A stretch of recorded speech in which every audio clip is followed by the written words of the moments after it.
কেউ কখনো শুনেছেন ডিমের আচার হয়? আমি যখন মালদ্বীপে গেছিলাম এই ডিমের আচার খেয়ে এত আকর্ষণ তাকাইছিলাম। আজকে আপনাদের সাথে সেই রেসিপিটা শেয়ার করবো। বিটরুট কুচি করে নিছি। এই আচারটা আপনারা রেখেও খেতে পারবেন।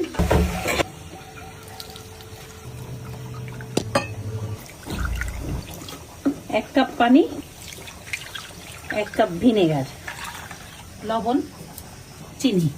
টেস্ট করে দেখবেন কেমন লাগতেছে। যদি সেক্ষেত্রে লাগে তাহলে দিবেন। ডিমটাকে ভালো করে ঠান্ডা করে নিতে হবে। ডিম ভরে ফেলতে হবে। বিসমিল্লাহ। ডিমগুলো এভাবে খেলবে আর ডিমের কালার পুরা যখন চেঞ্জ হয়ে যাবে তখন যে কি আনন্দ লাগবে আপনাদের। সকালে বানাইলাম, সন্ধ্যাবেলা আমি ফ্রিজে রেখে দিব। জাস্ট খালি কালারটা চেঞ্জ হলেই খেতে পারবেন। 2.5 ঘন্টা পরে একবার আপনাদের চেক করে দেখাই।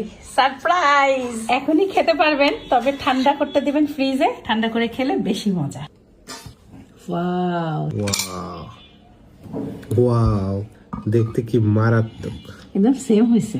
বিসমিল্লাহ। ভিনেগারের জন্য হালকা টকটক, দারুন দারুন। মানে পিকল যেটা আছে না, পিকলের ফ্লেভারটা পাচ্ছি আমি। সেই রকম চেহারাই সেই রকম সুন্দরী হয়েছে। খুললে তো আরো বেশি সুন্দর। এই যে কাটার পরে বিসমিল্লাহ। সত্যি ওখানকার থেকে আরো বেশি স্বাদ হয়েছে। আপনারা এইভাবে বানাই খাবেন আর বাসায় সবাইকে চমকাই দিবেন, ভালো লাগবে সবার।